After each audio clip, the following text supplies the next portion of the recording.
చేయడంలో కానీ కృష్ణ ధర్మ పరిషత్ వాళ్ళు ఒక ఇటువంటి కార్యక్రమాలు చేయడం చాలా సంతోషం.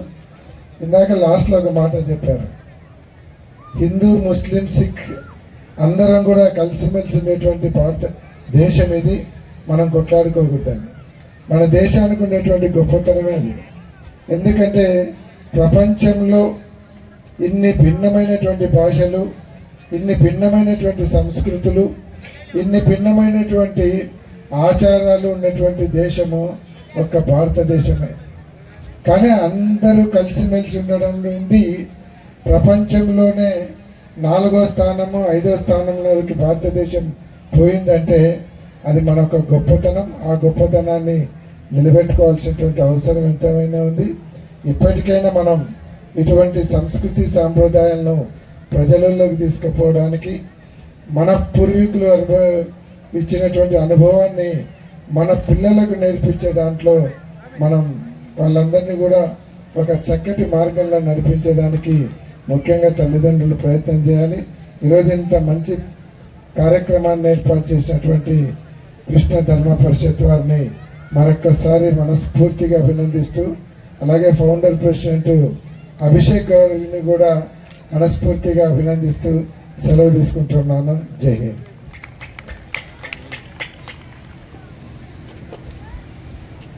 అందరికీ నమస్కారం.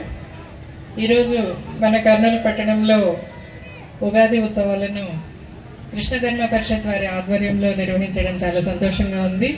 మరి దీనికి ముఖ్య అతిథులుగా విచ్చేసిన మన పాణ్యం ఎమ్మెల్యే గౌరీ చరితారెడ్డి గారికి, మాజీ శాసనసభ్యులు ఎస్వి మోహన్ రెడ్డి గారికి, మరి డిఎస్పి భాషాన్న గారికి, ప్రతాప్ రెడ్డికి, కృష్ణ ధర్మ పరిషత్ రాష్ట్ర సెక్రటరీ రామాంజనేయులు గారికి, మరి కృష్ణ ధర్మ పరిషత్తును మన కర్నూలులో ఇంత అట్టహాసంగా నిర్వహిస్తున్న మహిళా అధ్యక్షురాలు మంజులాబాయి గారికి, అదే రేఖా గౌడ్ గారికి, మరి ఇక్కడికి విచ్చేసిన ప్రతి ఒక్కరికి కూడా ముందుగా ఉగాది శుభాకాంక్షలు తెలియజేసుకుంటున్నాను. కృష్ణ ధర్మ పరిషత్తును స్థాపించడం గురించి ఇందాక ఏవీలో చూపించినారు, అభిషేక్ గౌడ్ గారు చెప్పారు. నిజంగానే మరి భగవద్గీత అంటే నాకు కూడా ఎప్పుడూ ఒక రకమైన బాధ కలుగుతూ ఉంటుంది. ఎవరైనా చనిపోయినప్పుడు అక్కడికి మనం పరామర్శకు పోయినప్పుడు అక్కడ భగవద్గీతను దీంట్లో డిస్ప్లే చేస్తూ ఉంటారు, ఆడియో పెట్టింటారు. ఏంటి భగవద్గీత అంటే కేవలం చనిపోయిన వాళ్లకు అంతిమయాత్ర సమయంలోనైనా మనము గీతను ఎందుకు ఇట్లా ఈ రకంగా వాడుకుంటున్నాం అనేది నిజంగా చాలా విచారించదగ్గ విషయం. భగవద్గీతలో ఎన్నో మంచి విషయాలు ఉన్నాయి. పిల్లలను జీవితంలో మనం ఎలా పోరాటం చేయాలా, ఎలా నెగ్గుకొని రావాలా అనేది ప్రతి ఒక్కటి కూడా కురుక్షేత్రంలో శ్రీకృష్ణ భగవానుడు అర్జునుడికి ఉపదేశంగా ఇచ్చినట్టుంది. అంత మంచి తత్వాన్ని మనము కేవలము ఒక అవసాన దశలో అంటే అంతిమయాత్రలో భాగంగా చేయడం నిజంగా ఇది హిందువులందరికీ కూడా చాలా విచారించదగ్గ విషయము. అందరూ కూడా దీన్ని ముఖ్యంగా భగవద్గీతను ఆ రకంగా కాకుండా ప్రజల్లోకి తీసుకొని పోవాలా, ముఖ్యంగా యువకుల్లోకి చిన్నారుల్లోకి తీసుకుపోయి భగవద్గీత వైశిష్టాన్ని విపులంగా తెలియజేయాల్సిన అవసరం అయితే చాలా ఉంది. ఎందుకంటే మనలో ధైర్యాన్ని నింపుతుంది, మనలో జీవిత పోరాటాన్ని మనం ఎట్లా చేయాలనేది భగవద్గీత నుంచి మనం నేర్చుకోవచ్చు. ఇటువంటి దాన్ని ఖచ్చితంగా మనం ప్రజల్లోకి తీసుకొని పోవాలా.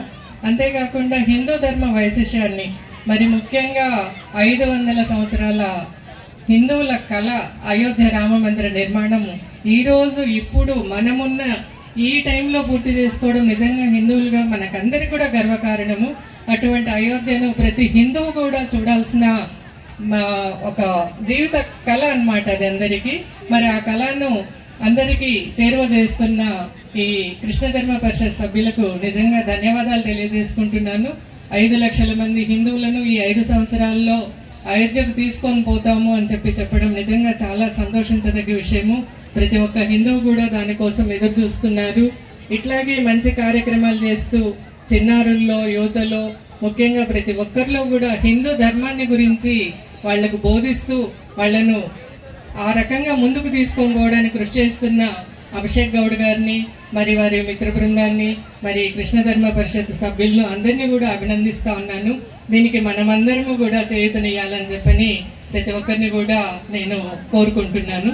ఇటువంటి మంచి అవకాశం ఇచ్చి మంచి వేదిక మీద మనందరినీ కలిపిన కృష్ణ ధర్మ పరిషత్ వాళ్ళందరినీ కూడా అభినందన మరొకసారి ధన్యవాదాలు తెలియజేస్తూ సెలవు తీసుకుంటున్నాను.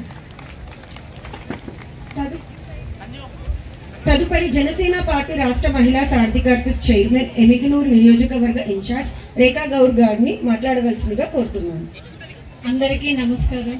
వేదికను అలంకరించినటువంటి పెద్దలు, మన పాణ్యం నియోజకవర్గ అసెంబ్లీ ఎమ్మెల్యే గారు కౌరి చరిత గారు, మరియు వైఎస్ఆర్సీపీ జిల్లా అధ్యక్షులు ఎస్వి మోహన్ రెడ్డి గారికి, మరియు మన కేడీసీసీ మాజీ చైర్మన్ మనోహర్ గారికి, అలాగే డిఎస్పీ గారికి, ప్రతాప్ రెడ్డి గారికి, మరియు ఇక్కడికి విచ్చేసినటువంటి ప్రతి ఒక్కరికి, కృష్ణ హిందూ పరిషత్ సంబంధించిన మంజులాబాయ్ గారికి, రామాంజనేయులు గారికి, ప్రతి ఒక్కరికి పేరు పేరున ఉగాది శుభాకాంక్షలు తెలియజేసుకుంటున్నాను. ఉగాది శుభాకాంక్షలతో పాటు ఇలాంటి మంచి కార్యక్రమాన్ని చేసి, ఇందాక కూడా చిన్నారులు చాలా మంది ఉత్సాహంగా వారి సాంస్కృతిక కార్యక్రమాలతో అలరించారు. ఏవి ద్వారా కూడా చాలా మందికి భగవద్గీత విశేషాన్ని తెలియజేయడానికి ఒక ఏవిని ఏర్పాటు చేసినందుకు కూడా చాలా మంచి మెసేజ్ని ప్రతి ఒక్కరికి అర్థమయ్యే విధంగా పెట్టారని చెప్పేసి ఈ సందర్భంగా తెలియజేసుకోగలుగుతున్నాను. ముందుగా ఉగాది అని అనగానే అందరు అన్నట్టు, వేదిక మీద అన్నట్టు, ఉదయం సెలబ్రేషన్స్, మధ్యాహ్నం భోజనం అయిపోయిన తర్వాత మనం అయిపోయింది పండగ అని కాకుండా ఇలా అందరినీ ఆహ్లాదంగా ఒక దగ్గరికి చేర్చి, నిన్న ముగ్గుల పోటీ కూడా మహిళలందరూ కూడా ఉత్సాహంగా, ఎండలో ఉన్నా కూడా ఉత్సాహంగా అందరూ పాల్గొన్నారు. వాళ్ళందరికీ కూడా బహుమతులు ఏర్పాటు చేసి ఈరోజు ఈ మంచి కార్యక్రమాన్ని హిందువులు మరియు అందరూ కూడా మంచిగా చేసుకోవాలి అని చెప్పేసి ఈ హిందూ పరిషత్, కృష్ణ హిందూ పరిషత్ చేసినటువంటి కార్యక్రమాన్ని మరోసారి అభినందిస్తూ, ఇలాంటి కార్యక్రమాలు మరెన్నో జరుపుకోవాలని మనసారా కోరుకుంటూ సెలవు తీసుకుంటున్నాను. జై హింద్. ఈ సభ యొక్క ముఖ్య